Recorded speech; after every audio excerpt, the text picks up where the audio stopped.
क्योंकि हमारी पहेलियों का उत्तर देना इतना आसान भी नहीं है।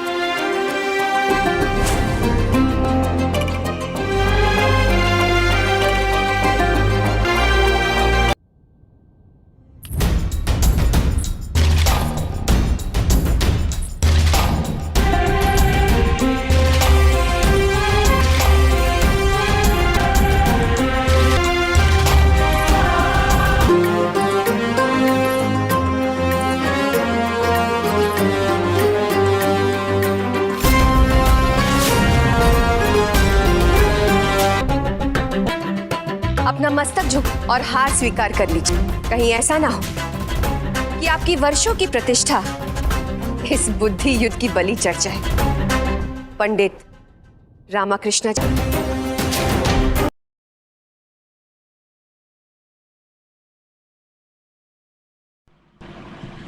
अस्सलाम वालेकुम। कैसे हैं आप? मैं उम्मीद करती हूँ आप अच्छे होंगे। मैं Afghan jalebi Michael Caesar Santa आपके सामने हाजिर हूँ। टाइटल और थंबनेल देखकर समझ गए होंगे मैं आज किस टॉपिक पे रोस्ट कर रही हूँ और किस को रोस्ट कर रही हूँ। तो डिस्क्लेमर में पहले ही बता देती हूँ कि एक हेल्दी क्रिटिसिज्म होगी, तो यहाँ पे कोई किसी को बुली नहीं करेंगे या ह्यूमिलेशन की कोई जगह नहीं है। लेकिन फिर भी ये कमेंट बॉक्स में कोई ह्यूमिलेट करना चाहे तो ये उनकी दोष होगी, क्योंकि मैंने पहले ही माना की थी कि यहाँ पे ह्यूमिलेशन ना हो। ओके, तो अब आते हैं मुद्दे की बात। तो अल्मास जैकब के कई वीडियोस जो है दूसरे चैनल पे कई वीडियोस ऐसे होते हैं जो अच्छे होते हैं और उनकी कई वीडियोस अप्रिशिएट करती हूँ। लेकिन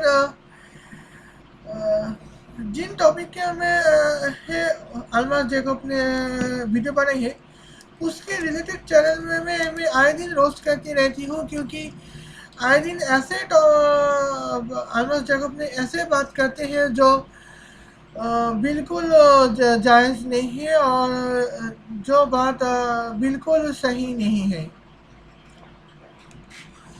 तो ऐसे वीडियो जो है अल्मास जैकब ने अपना इस कंटेंट इस टॉपिक पे भी बनाई है, जिन पर आज मैं रोस्ट करने वाली हूँ। तो सबसे पहले मैं बता दूं कि वीडियो अगर पसंद आए हैं तो वीडियो पूरी तरह के देखना, और पसंद आए हैं तो लाइक करना, शेयर करना और कमेंट कर देना, और पसंद आए तो डिसलाइक करना, ये आपकी मर्जी है। क्योंकि कई बार ऐसे देखती हूँ कि मेरी वीडियोस तो मैं बनाती हूँ तो ज़्यादा हिस्से तो कोई देखता नहीं है, और इसलिए मैं आपको बताती हूँ कि पूरी वीडियो आप देख लीजिए। ओके, अल्मास जैकब अब आइए क्या कहना चाहते हैं इस टॉपिक पे। तो आज का टॉपिक है अनमोल अंबानी कोविड-19 सैटेनिक रूल्स। अल्मास जैकब आप यहाँ पे बताइए आप क्या कहना चाहते हैं।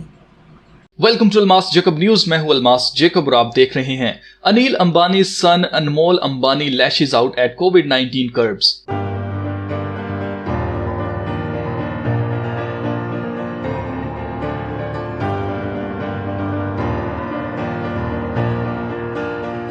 इंडियन अरबपति अनिल अंबानी के बड़े बेटे अनमोल अंबानी ने अपने गुस्से का इजहार ट्विटर पर किया। अनमोल अंबानी का कहना था कि फिल्मी सितारे अपनी फिल्मों में उसी तरह से काम कर रहे हैं। प्रोफेशनल क्रिकेटर्स रात तक क्रिकेट खेल सकते हैं, पॉलिटिशियंस हजूम के हजूम अपनी रैलीज में निकाल सकते हैं, मगर जब बात आती है कारोबार की या आपके कामकाज की तो हुकूमत कहती है कि ये गैर जरूरी काम है।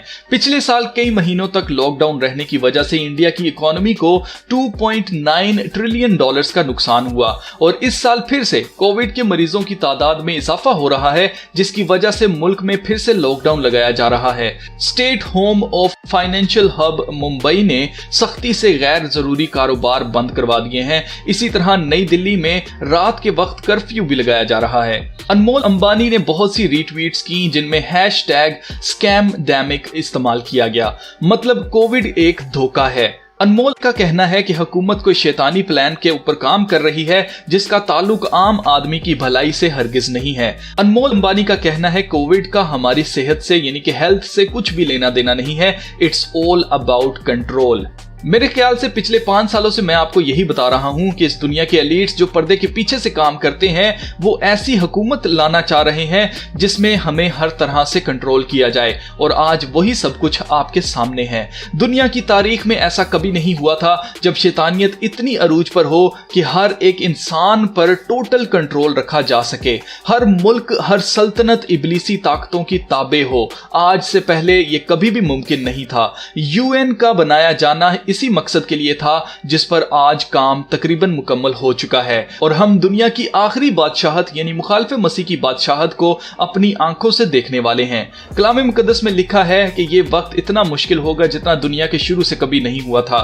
इसीलिए खुदा के लोगों के लिए इन मुश्किल दिनों को कम किया गया है। यही वजह है कि आजकल दिन गुजरने का पता ही नहीं चलता और सब कुछ तेजी तेजी से होता जा रहा है। अजीजों, खुदा का कलाम हमारी आंखों के सामने पूरा होता जा रहा है। अब देखना बस ये है कि कब मुखालिफ मसीह अपने आने का ऐलान करता है और इसराइल को दुनिया की सुपर पावर डिक्लेयर किया जाता है।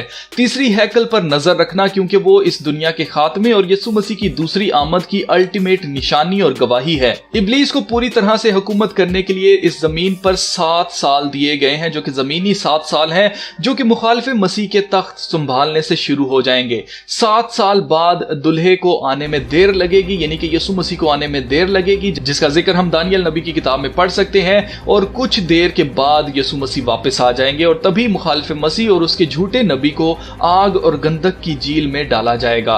तब दुनिया यीशु मसीह का जलाल देखेगी, जिस मुखालिफ मसीह का मुकाबला बड़ी बड़ी हुकूमतें नहीं कर पाई, बड़े से बड़ा दलेर आदमी नहीं कर पाएगा। उसे सिर्फ अपने मुंह के हुक्म से ही यीशु मसीह आग और गंधक की झील में हमेशा तक जलाने के लिए डाल देंगे। वो लोग जो यीशु मसीह पर ईमान रखते हैं वो यीशु मसीह के साथ 1000 साल तक बादशाहत करेंगे और खुदा की बादशाहत अब्दुल अबाद तक कायम की जाएगी। आज जो मेरी बातों को स्टोरीज या ख्याली बातें समझ रहे हैं वो ये सब कुछ अपनी आंखों से होता हुआ देखेंगे और छाती पीटेंगे और रोएंगे और कहेंगे कि उन्होंने क्यों यकीन ना किया। अजीजों, वो वक्त दूर नहीं है बल्कि वो हमारे सरों पर आन पहुंचा है। हो सके तो ये वीडियो अनमोल अंबानी तक पहुंचा दो ताकि वो जाने कि ये सब कुछ सिर्फ पीस, यूनिटी और प्रॉस्पेरिटी के लिए नहीं हो रहा है। ये सब कुछ हजारों साल पहले किताब मुकद्दस में लिख दिया जा चुका है, जो होकर ही रहेगा।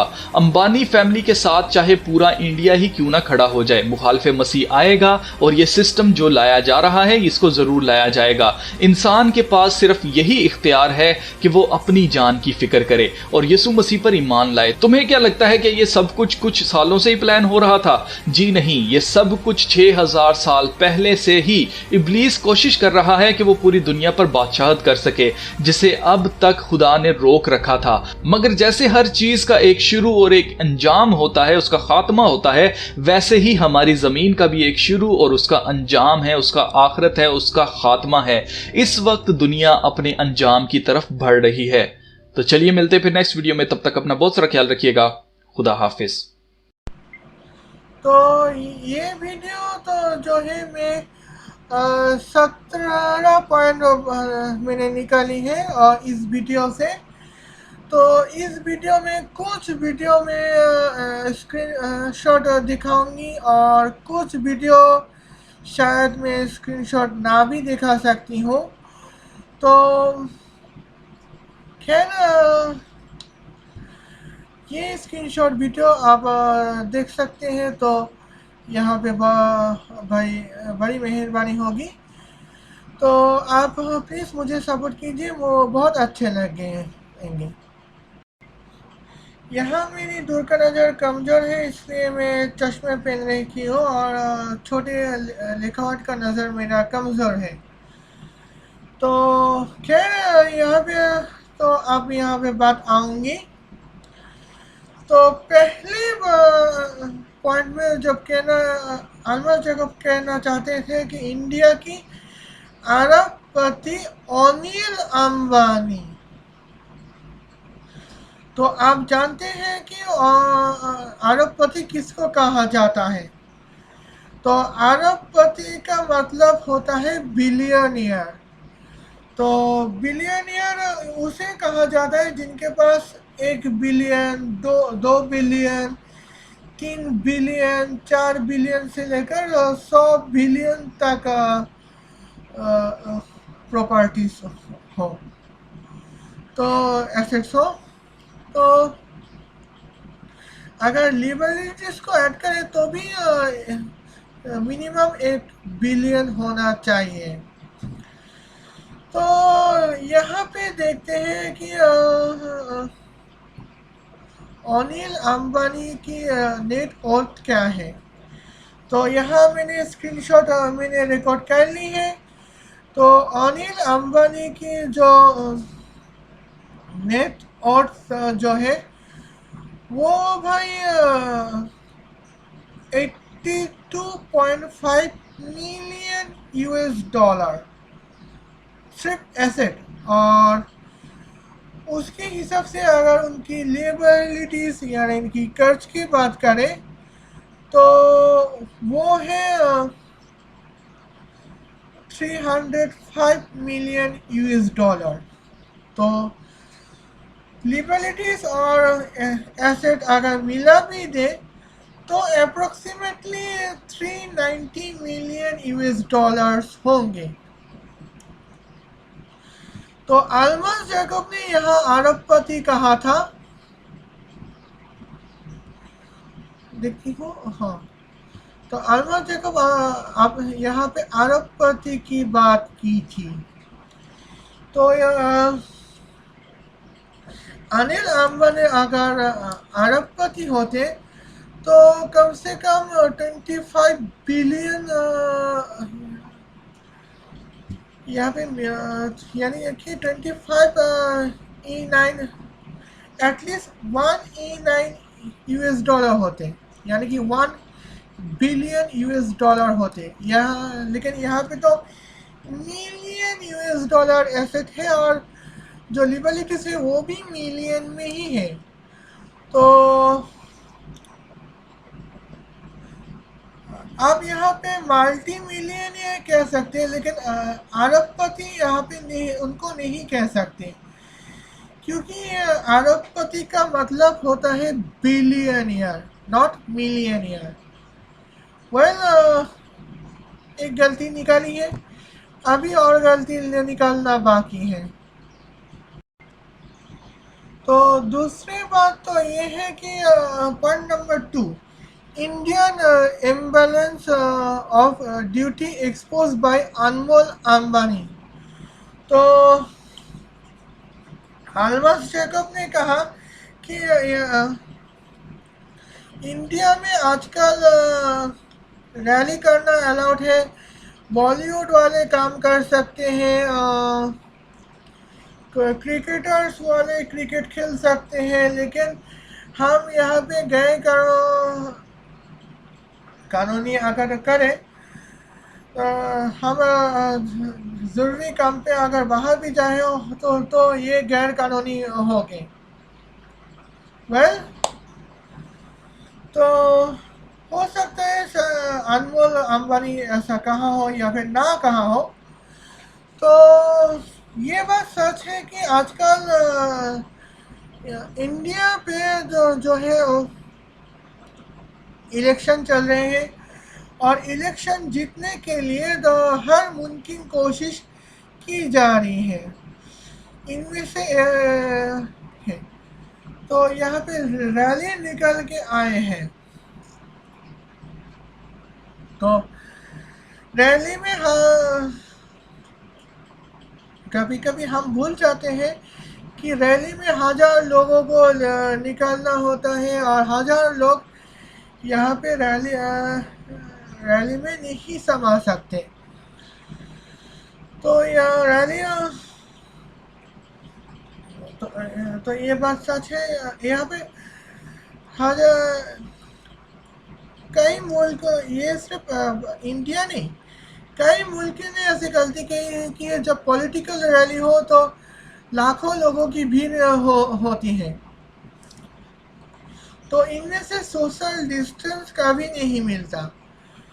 ये बात सच है, लेकिन जहाँ जिन जिन मुल्क में पॉलिटिकल रैलीज होते हैं, आप चेक करके देखिए उन मुल्कों में ही लोगों की कोरोना डेथ केस ज़्यादा होते हैं। तो यह जब और ये बात सच है, जब जब भीड़ इकट्ठे करने के लिए मुहिम छेड़ गई है, तब तक कोविड-19 ने अपनी पीक पर चल रहे हैं। ये बात 100% सच है। ओके, अब अगले पॉइंट बताने से पहले मैं यहाँ पे स्क्रीन दिखाना चाहती हूँ। चलिए देखते हैं। ओके, अब देखती हूँ पॉइंट नंबर 3 में क्या लिखा है। ड्यूरिंग कोविड-19 India lost 2.9 trillion US dollar. Are you serious? जो कि ये सच बात है।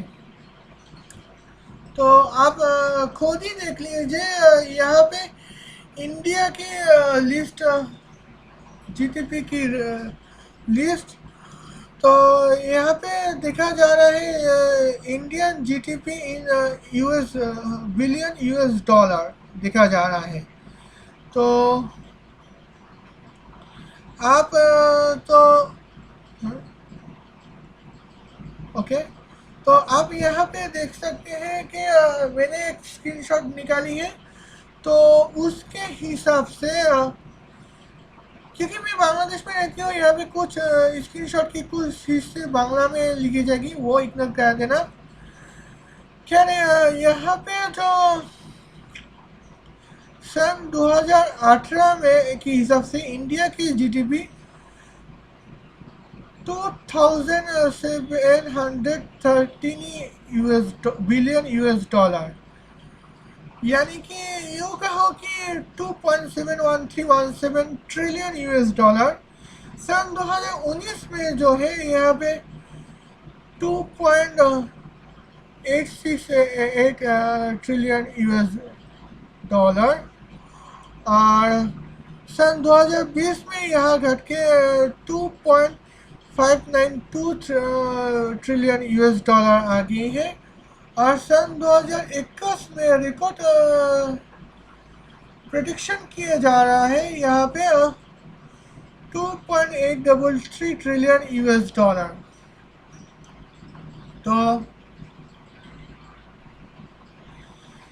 तो यहाँ पे इंडिया के जो इंडिया की जीडीपी बजट की रिपोर्ट अभी तक नहीं आई, तो यहाँ आप कह चुके हैं 2.9 ट्रिलियन US डॉलर इंडिया खो चुके हैं। अच्छा, सन 2020 में इंडिया की जीडीपी थे 2.592 ट्रिलियन US डॉलर, तो फिर 2.9 ट्रिलियन US डॉलर कहाँ खो गए हैं? तो और दूसरी बात, फिर भी अगर 2.9 ट्रिलियन US डॉलर खो भी दी, तो अब तक इंडिया की जीडीपी लोन पे चल रहे होंगे, लेकिन अभी जीडीपी बैलेंस में है। तो 2.6 ट्रिलियन US डॉलर की जीडीपी से 2.9 ट्रिलियन US डॉलर खो जाकर नुकसान हो रहा, ये कहाँ का लॉजिक है मेरे भाई? ओके, अब देखती हूँ वो अगली point number 4, covid is a myth. Seriously? तो कोविड-19 अगर मीथ हो तो हम क्या कर सकते हैं। तो ओके, अब मैं देखती हूँ कि कोविड-19 वाकई कोई मीथ है कि नहीं। तो अप्रैल 2012 के मैंने एक स्क्रीनशॉट निकाली। अप्रैल 12 2021। तो अप्रैल 12 2021 के हिसाब से 137 मिलियन लोगों का टोटली इफेक्ट हुए हैं, जिनमें से नए नंबर इफेक्ट हुए थे 5,88,000। तो टोटल मौतों की गिनती 2,09,58,000 की मौत हुई है, जिनमें से उस दिन नए नवेले मौतें हुई है 8,761। तो कोविड-19 अगर मीथ है तो कोविड-19 में कोई मरा ही नहीं होगा। तो मुझे नहीं लगता है कि कोविड-19 कोई मीथ है ही नहीं, ये एक असलियत है। क्योंकि मैं यहाँ पर ये एक असलियत है, ये मैं साबित कर सकती हूँ। अप्रैल 12 2021 के हिसाब से यूएसए में नए मौत हुई है 460, जिसका चलते मौतों की गिनती पहुंच गई है 5,78,000। तो और इंडिया में जो है, मैं अभी इंडिया में की बात कर रही हूँ। तो यहाँ पे इंडिया में तो उस दिन मौत हुई है 880, और मौतों की गिनती पहुंच गई है 1,71,000 में। तो सबसे ज़्यादा मौत जो यह इन स्क्रीनशॉट के हिसाब से उस दिन सबसे ज़्यादा मौत ब्राज़ील में हुई थी। तो 1,738, और मौतों की जिसकी वजह से मौतों की गिनती में अभी भी दूसरे नंबर पे है ब्राज़ील, 3,55,000। तो मैं पर्सनली जिन 5 मुल्क को पसंद करती हूँ फिरंगी मुल्क के हिसाब से, उनमें से यूके है। तो यूके में जो है उस दिन सिर्फ 13 की मौत हुई है। मैं आपको बता दूं कि ये जो मैं स्क्रीनशॉट दिखा रही हूँ, ये अप्रैल 12 2021, और उसके अगले दिन शायद कई लोगों की मौत होगी और न्यू रिपोर्ट आएगी। तो मैं बस 12 अप्रैल 2021 की ही रिकॉर्ड बात कर रही हूँ। तो खैर मौतों की गिनती पहुँच गई है 1,27,000। तो वहाँ पे टोटल इंजर्ड हुए हैं 4,373,343, सॉरी 4,373,343, यानी कि 43,73,343 की मौत, सॉरी 43 लोग घायल हुए हैं यहाँ पे। और तुर्की के बात करें तो उसी दिन नए 243 की मौत हुई है, और इटली में नए 358 मौत हुई है। ये मैं बस 12 अप्रैल की बात कर रही हूँ। हो सकता है कोई और आने वाले रिकॉर्ड कोई और हो। खैर मैं अभी अगले स्क्रीनशॉट पे जाती हूँ। तो मैं यहाँ पर अल्मस जेकब की बात करना चाहती हूँ कि अल्मस जेकब जो है कभी कभी इसराइल की बात भी करते हैं और इसराइल के एग्जाम्पल भी देते हैं कि इसराइल कैसे सुपर पावर बनी, इसराइल में एंटी क्राइस्ट आएगा वगैरह वगैरह। खैर वहाँ पे अभी यहाँ पे बात थोड़ी कम करूँगी। आप यहाँ पे खुद ही देख लीजिए, इसराइल पे जो है वो अप्रैल 12 सन 2021 में सिर्फ 8 लोगों की मौत हुई है और टोटल गिनती 6304 है। तो हंगेरी पर जो है 251 मौतें हुई हैं और टोटल डेथ 23,708 है। तो इस हिसाब से अल्मस जेकब आपके पाकिस्तान काफ़ी अच्छे पोजीशन में है, लेकिन वहाँ पे कोविड-19 की सीरियसली नहीं लेना चाहिए कि नहीं, ये बात करूँगी। वह मेरे ख्याल से पाकिस्तान में वहाँ पे भी कोविड-19 की बात सीरियसली लेनी चाहिए, क्योंकि अप्रैल 12 2021 के हिसाब से 58 लोगों की मौत हुई है और टोटल डेथ केस हुए हैं जो है 15,501।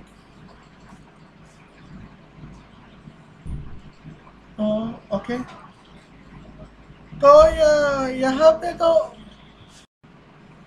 ओके, तो सबसे ज़्यादा रुकावट की गई थी। खैर सबसे ज़्यादा मैं बांग्लादेश में रहती हूँ और 3 सालों से बांग्लादेश की 4 सालों से बांग्लादेश की सिटीज़न हूँ। खैर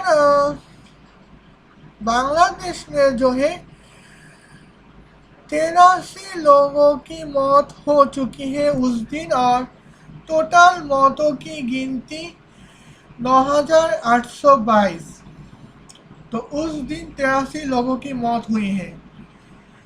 तो आप सोच रहे होंगे कि मैं यहाँ पे एडिट कर रही हूँ वगैरह वगैरह। जी नहीं, मैं यहाँ पे बिल्कुल एडिटिंग नहीं कर रही हूँ। ये जो मैंने स्क्रीनशॉट ली है, तो ये ओरिजिनल स्क्रीनशॉट है। तो आप अगर यहाँ पे पोस्टमार्टम अगर कर भी जाए तब भी यहाँ पे कर सकते हैं। खैर आप माने तो या ना माने आपकी मर्जी। ओके, अब जॉर्डन में उस दिन 82 लोगों की मौत हो चुकी है और टोटल डेथ जो पहुंच गई है 7,855। तो इस लिस्ट में तो पुर्तगाल जो है वो वैसे डेथ केस पहुंच गई थी 15,918, लेकिन वहाँ पे सिर्फ उस दिन सिर्फ 2 लोगों की मौत हुई है। तो आप अगर चाहें तो आप खुद कोविड-19 की डेथ केस डेली चेक कर सकते हैं और क्या पता 12 अप्रैल के बाद को और भी केसेस आए होंगे। वेल, अब 10,000 में जो लास्ट है वो स्विट्ज़रलैंड है। मौतों की टोटल डेथ केस 10,486 और यहाँ पे सिर्फ 13 लोगों की मौत हुई है। तो मेरे ख्याल से मैं साबित करने में कामयाब हुई हो कि कोविड-19 कोई मीथ नहीं है, ये एक सीरियस केस है। तो यहाँ पे तो केस तो आ ही नहीं है, तो मैं आपको यहाँ पे केस बता सकती हूँ। तो 2 मिनट इंतजार कीजिए। हाँ,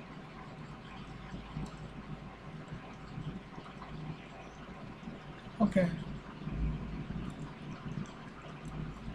हाँ, मेरे एक नोटिफिकेशन आ गई थी। वेल, क्या तो पांचवी पॉइंट ये है कि कोविड-19 is not related with our health. तो अल्बर्ट जैकब का कहना है कि कोविड-19 जो है वो हमारी हेल्थ के साथ रिलेटेड बिल्कुल नहीं है। वाह। मैं सोचती हूँ कि अल्बर्ट जैकब कौन सा मैंगो जूस खा के कैसे बात कर रहे हैं। तो मुझे भी वो मैंगो जूस चाहिए, क्योंकि ऐसे बातें के साथ सच्चाई का कोई लेना देना है नहीं। खैर, कोई भी हो, तो यहाँ पे तो मैंने तो गूगल में चेक किया तो यहाँ पे एक सवाल आया, what are some of the long term effect of कोविड-19। यानी कि कोविड-19 जो है तो हमारे जिस्म पे क्या इफेक्ट डालने वाली है। खैर, यहाँ पे लिखा है कि यहाँ पे मिला को एक इंफॉर्मेशन, उसके मुताबिक common long term covid symptoms includes shortness of breath, lingering clot, chest pain and heart palpitation, uh, dizziness and lightheadedness,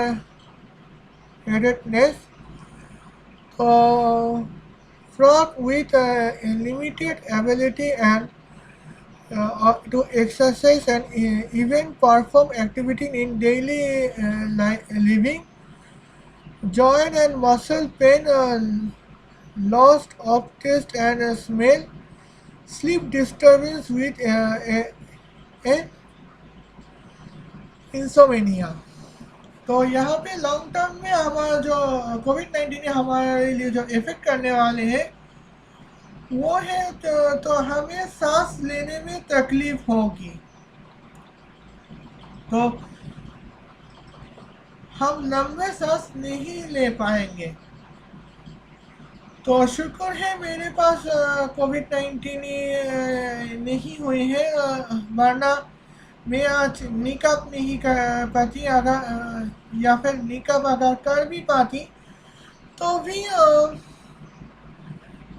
यहाँ निकाब करनी पड़ती है, और लेकिन अभी भी मैं यहाँ से निकाब कर पाती हूँ। सो ये सिम्टम्स मेरे पास नहीं है। अब दूसरे सिम्टम्स होके लिंगरिंग कॉफ, यानी कि जो मेरा जो कॉफ होगा वो लिक्विड किस्म की होगी। तो हार्ट में कुछ प्रॉब्लम होगी, और मेरी जो चेस्ट पेन होने वाली है, यानी कि सीने पे दर्द होगी मेरी। अब अगला पॉइंट है खाने में तकलीफ होगी और सर दुखना होगा, और उसके बाद जो है मैं फिज़िकल एक्सरसाइज पहले से कम कर पाऊँगी, और एक्टिविटीज़ जो है वो भी कम कर पाऊँगी। तो पहले मैं मेडिटेशन कर पाती थी आधे घंटे, तो उसके हिसाब से 2 मिनट कर आऊँगी, यानी कि कोविड-19 में ये सिम्टम्स होंगे। और पहले रोज़ ऑफिस में काम कर पाती हूँ, घर संभाल पाती हूँ, और आप कोविड-19 होने के बाद आप वो भी नहीं कर पाऊँगी।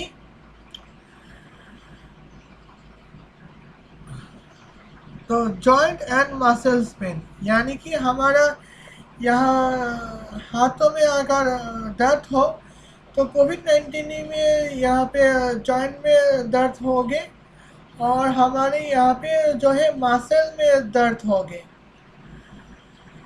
और है। और अगली पॉइंट है स्लीप डिस्टर्बेंस। तो यहाँ पे जो है हमें स्लीप डिस्टर्बेंस होगी, यानी कि जो भाई दिन में अगर सोना भी चाहती हो तो नहीं सो पाऊंगी, रात में अगर जितनी नींद की ज़रूरत है उतनी नींद शायद पूरा भी ना कर पाओ। तो यहाँ पे जो स्क्रीनशॉट में आप देख सकते हैं कि कोविड-19 ही हमारी हेल्थ पे जो 8 इफ़ेक्ट हमारे जो सिम्टम दिखाने वाली है, तो उनमें से 8 इफ़ेक्ट मैंने आपको स्क्रीनशॉट में दिखा दी है। और भी इफ़ेक्ट्स हैं, लेकिन उसके लिए लिंक को क्लिक करना पड़ेगा। लेकिन कुल मिला के यहाँ पे हमारे लिए इफ़ेक्ट है। तो यहाँ पे यहाँ पे शायद 2 या फिर 3 पॉइंट के लिए हमें स्क्रीनशॉट दिखाना नहीं पड़ेगा। Okay, point number 6, Indian government works for satanic agenda. तो मतलब ये है कि इंडियन गवर्नमेंट जो है हमारी 2 मिनट वेट प्लीज। तो रुकावट के लिए कितनी मेरी काजें आ गई है थी। तो ओके, तो Indian government work for satanic agenda. तो मतलब इंडियन गवर्नमेंट सैटेनिक एजेंडा के लिए काम कर रही है।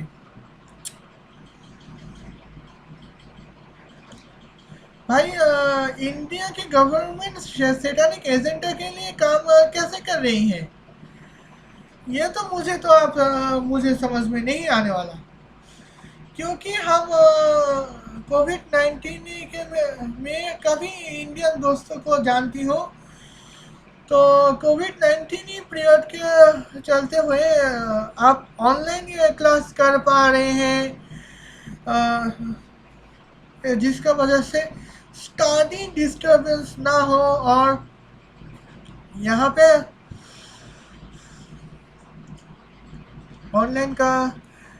ऑनलाइन में पे अपना काम कर पा रहे हैं, और ताकि वर्क डिस्टर्बेंस ना हो। और यहाँ पे हम ऑनलाइन में शॉपिंग भी कर पाते हैं। तो दूसरी तरफ जो है हम अगर मनी ट्रांजैक्शन करना चाहे तो वह हम ऑनलाइन में कर सकते हैं। और नरेंद्र मोदी भारत की प्राइम मिनिस्टर नरेंद्र मोदी खुद कह रहे हैं कि इंडिया में कैशलेस इंडिया चलेगी, यानी कि इंडिया में सिर्फ और सिर्फ कैशलेस करेंसी चलेगी, जो कि डिजिटल करेंसी, और जिसका चलते हम डिजिटल इंडिया को देखने को मिलता है। तो digital currency, cash, online classes, online transaction, जो हमारा ज़रूरत है वो पूरा कर पाते हैं। और 2 साल पहले मैं आपको एक वीडियो में कह चुकी थी कि इन शैतान और टेक्नोलॉजी के बीच 36 का आंकड़ा चलते हैं। क्योंकि शैतान जो है वो नहीं चाहते हैं कि हम जब रास्ते में चले या फिर हम एक दूसरे से कम्युनिकेट करें तो डर के जिए, ना कि शांति से जिए। तो जहाँ 100 किलोमीटर जहाँ 100 माइल की सफ़र तय करने में कदम में डर लगता था, वहाँ हमें डरने की कोई ज़रूरत ही नहीं है। तो हमें अगर डर ना लगे तो शैतान हमसे बिजनेस नहीं कर पाए हैं। तो इसलिए टेक्नोलॉजी से सख्त नफरत है। खैर अल्मास जैकब को जाने वो क्या कहना चाहते हैं। Point number 7, elites are to control us right now. यानी कि एलिट लोग जो है वो हमें हमें कदम कदम पे कंट्रोल करना चाहते हैं। कई साल पहले 3 साल पहले मैंने कैरी मिनाटी की वीडियोस देखी थी रोस्टिंग के हिसाब से। कैरी मिनाटी मेरा फेवरेट चैनल है। तो कैरी सर ने कहा था कि कैरी सर को जब देखा कि अल्मा जैकब कह रहा है कि इल्यूमिनाटी पूरे दुनिया के लोगों को अपना गुलाम बनाना चाहते हैं, तो कैरी मिनाटी ने कहा कि हाँ मैं तुम सबको गुलाम बनाना चाहता हूँ, तुम सबको से मेरा बर्तन मजाऊंगा। जो कि बहुत जोक्स था। खैर यहाँ पे अल्मास जैकब के बारे में थोड़ी बीमार हो लेकिन ठीक हो जाऊंगी। तो यहाँ पे तो एलिट लोग हम पे कंट्रोल करना कैसे चाहेंगे मुझे पता नहीं। कम्युनिस्ट कंट्री में अमेरिका का कोई कंट्रोल नहीं और कैपिटलिस्ट कंट्री में चाइना का कोई कंट्रोल नहीं है। तो आप समझ के आगे होंगे कि बाकी बातें क्या है। Okay, Satan is controlling each of humankind of in the world। यानी कि शैतान दुनिया के हर एक इंसान को कंट्रोल कर रहा है। तो मुझे नहीं लगता कि शैतान ऐसा कर पाए होंगे, क्योंकि वो मुझे कंट्रोल नहीं कर पाता। और दुनिया को क्या कंट्रोल करें। और आजकल के जवाब में एक बाप अपनी बेटे को कंट्रोल नहीं कर पाता, एक पति अपनी पत्नी को कंट्रोल नहीं कर पाता। यहाँ पे दुनिया को कंट्रोल करने की बात कहाँ से आई है ये हमें नहीं पता। खैर ये शायद मुझे लगता है कि ये अल्मास जैकब की झूठी बातें हैं, क्योंकि दुनिया में कई सारे मुल्क ऐसे हैं जो अब्राहमिक सेटानिज्म में बिलीव नहीं करते। इंडिया उनमें से है, India, China, Japan, north Korea, south Korea, Thailand, Vietnam, Cambodia. तो इन मुल्कों में तो अब्राहमिक शैतान का कोई कंट्रोल नहीं है, क्योंकि इंडिया, वियतनाम, लाओस और कंबोडिया जो है वो पॉलीथिस्टिक है। और Nepal, Bhutan,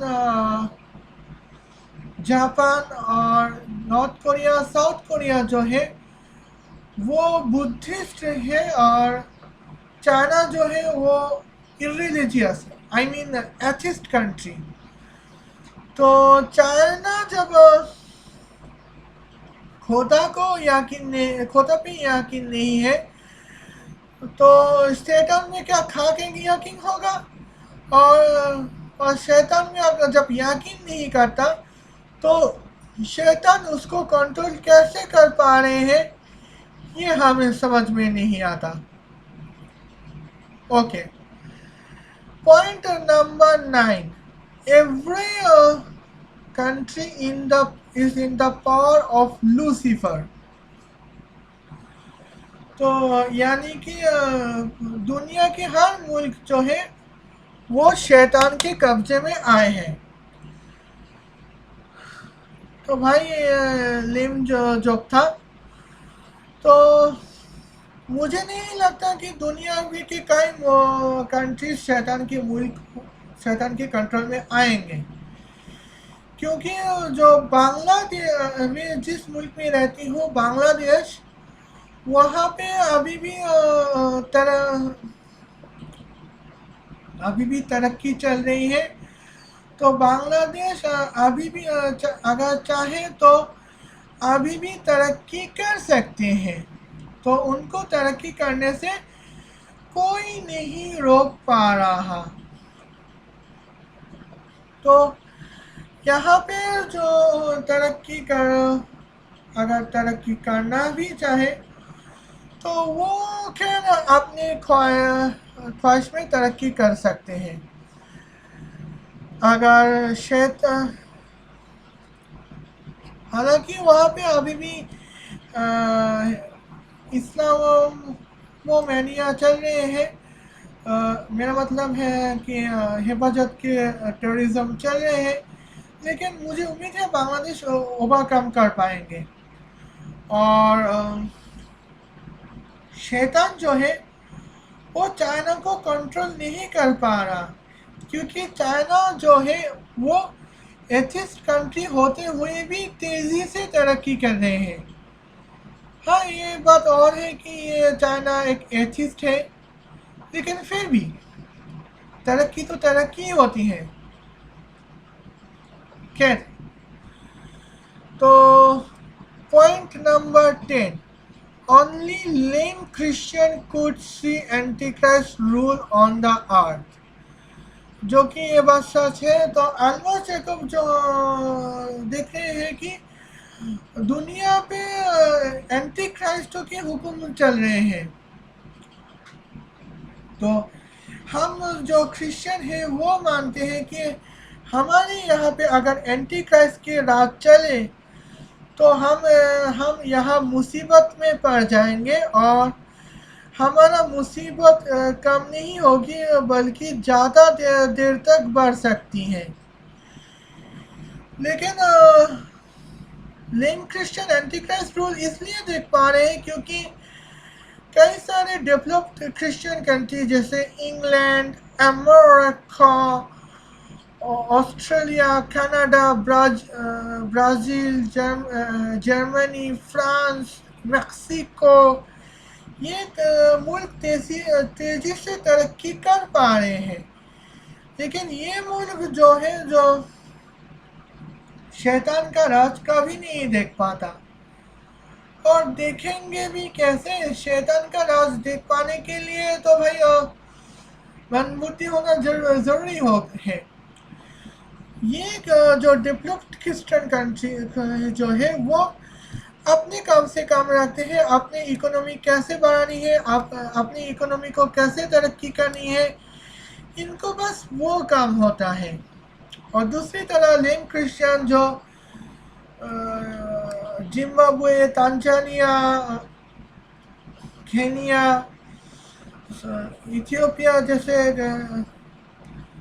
undevelop Christian country, यानी कि क्रिश्चियन प्रॉपर्टीज जो कंट्री जो है वो उनको कोई काम धंधा तो है नहीं, वो अपनी इकोनॉमी बढ़ा नहीं पाता, तो उनके लिए बस यही रास्ता होता है कि खुदा की इबादत करना।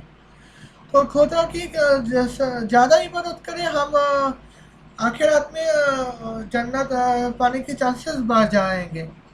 जबकि ऐसा हरगिज़ नहीं है कि आखिर खुदा को याद करने के लिए अपनी पेट तो अच्छे से संभालना पड़ता है। तो अगर गरीब निकले तो ऐसे बिदअत क्रिएट करेंगे जो खुदा को पसंद ना हो। और क्रिश्चियन होने जीसस क्राइस्ट क्रिश्चियन लोगों के लिए ही तो क्रूसिफाइड हुए हैं और सिलब में चढ़ गए हैं, और उसको सिलब में चढ़ने का क्या फ़ायदा जब क्रिश्चियन ही अपने आप को बर्बाद करने पे तुले हुए होंगे। खैर, आप मैं अगले पॉइंट में आऊँगी, चलिए देखते हैं। तो अब जो मैं आपको दिखाने वाली हूँ, तो उसके लिए आपको अपने आप को संभालना होगा, वरना मुसीबत हो जाएगी। Well, point number 11, Jewish Thought Temple architecture. तो ऑलमोस्ट अगर कह रहे हैं कि हमें हमारी जो थर्ड टेम्पल जो है, तो उन पर नज़रदारी निगरानी रखनी चाहिए, क्योंकि शैतान की पूजा करने वाले लोग यहाँ पे थर्ड टेम्पल बनाने की तैयारी कर रहे हैं। वो जो यहाँ पे तो थर्ड टेम्पल के जो आर्किटेक्चर दिखाया जा रहा है, तो उनके बारे में बात करूँगी। थर्ड टेम्पल के जो अगर बन भी जाए, तो थर्ड टेम्पल के जो आर्किटेक्चर जो है, तो वो उस जमाने के मॉडल बनाया जा रहा है, जो जहाँ पे सिर्फ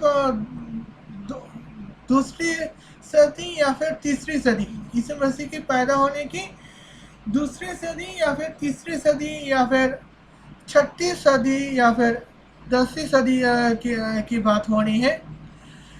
तो उस तरह का आर्किटेक्चर अगर देखा जाता हो, तो चर्च है, उस तरह का आर्किटेक्चर ये जायज़ है। लेकिन 21 सदी में इस तरह के आर्किटेक्चर वाले थर्ड टेम्पल, ये तो बहुत पुरानी है, और मुझे नहीं लगता कि ये इस तरह के थर्ड टेम्पल और आर्किटेक्चर यहाँ पे आज के ज़माने में कोई होना चाहिए, क्योंकि अब आप आज की सिनागोग और आज की चर्च को अगर गौर से देखोगे, तो यहाँ पे दरवाजा तो होंगी, लेकिन उसके साथ साथ खिड़की भी होगी। तो और खिड़की तो होगी, तो और खिड़की काफ़ी बड़ी होगी, और इतनी बड़ी है कि पूछो ही मत।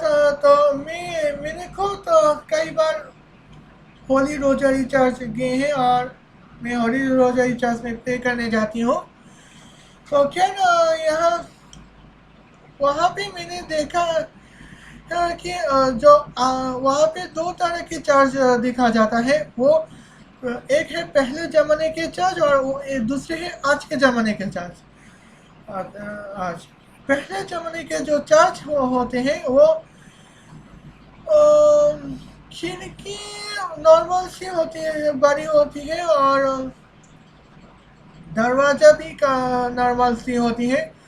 और आज के ज़माने के चर्च को अगर देखोगे, तो वो काफ़ी बड़ी, दरवाज़ा भी काफ़ी बड़ी है, और खिड़की भी काफ़ी बड़ी है। और वहाँ मतलब वहाँ पे अगर एक वाइट, मेरा मतलब है वहाँ के पवन आ सकते हैं, वहाँ पे रोशनी आ सकती है। खुले मैदान का जो फीलिंग्स जो है, वो चर्च में आज के चर्च में देखा जा सकता है। तो जब आर्किटेक्चर ही खुले हवा को आने के लिए आने लायक है, और खुले हवा खुला रोशनी को अंदर आने के लिए आज की आर्किटेक्चर है, तो यहाँ पे पुरानी तो यहाँ पे यीशु मसीह की पैदा होने की पहली सदियों की आर्किटेक्चर वाले थर्ड टेम्पल का क्या मतलब, ये मुझे नहीं मालूम। तो मेरे ख्याल से मैं यहाँ पे अब सबूत दिखा रही है, और बाकी रोस्टिंग के काम संभालती हूँ। ओके, यहाँ पे Point number 12. Lucifer got time to rule the for earthly 7 years. तो अल्मा जैकब का कहना है कि लूसीफर को जो 7 साल की राज करने की इजाज़त दिया जाएगी, वो ज़मीनी 7 साल होगी। यानी कि हमारी दुनिया में जो पहले 7 साल हमारी दुनिया में जो हाँ ओके, हमारी दुनिया में जो कैलेंडर होते हैं उसी हिसाब से 7 साल चलेंगे तो लूसीफर को। तो पहले तो ये है कि यहाँ पे काफ़ी मुल्क ऐसे हैं जो लूसीफर को मानते नहीं है। दूसरी बात क्योंकि वो लोग अपरामिक है नहीं। दूसरी बात है 100 मुल्क यहाँ पे पाए जाएंगे जो क्रिश्चियन है नहीं। तो लूसीफर की बात यहाँ पे अगर ना करे तो बेहतर होगा। और दूसरी बात तो ये है कि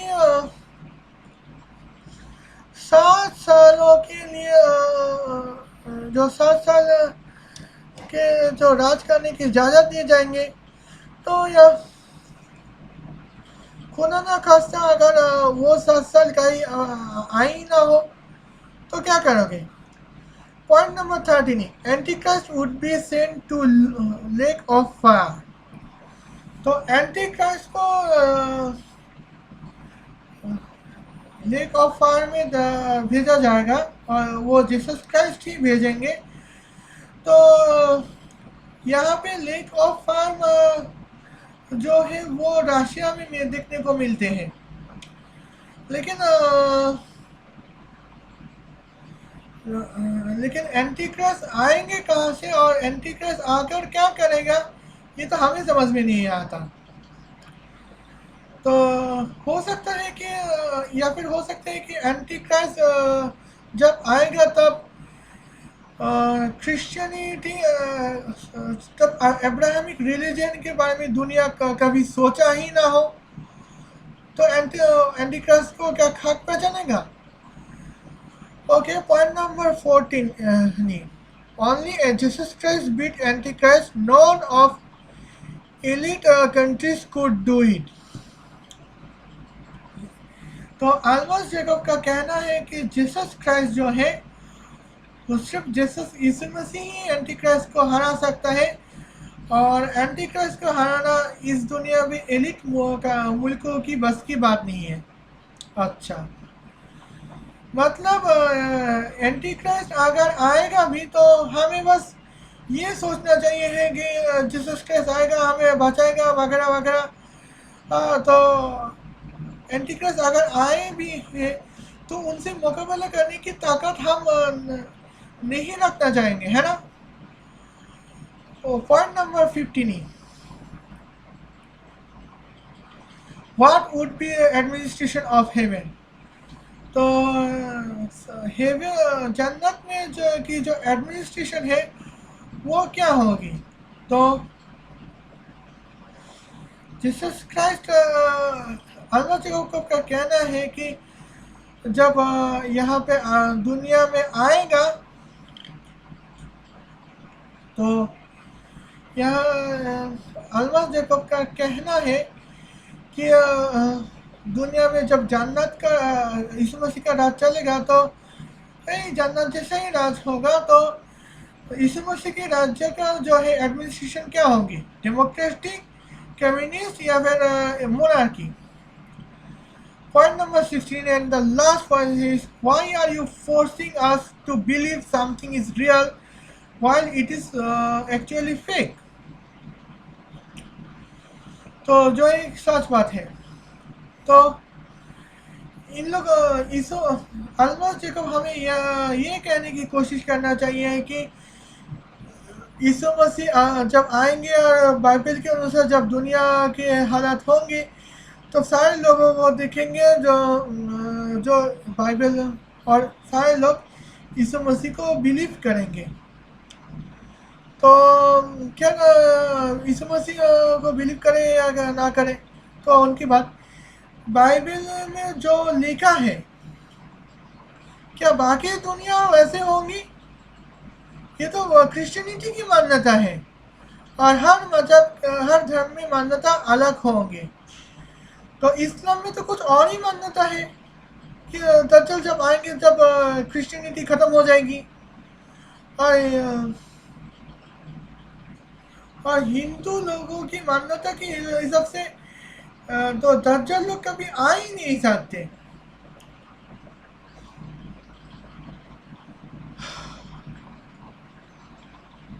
तो आज के लिए ये रोस्टिंग बस यही खत्म, ये थी सलाह पॉइंट।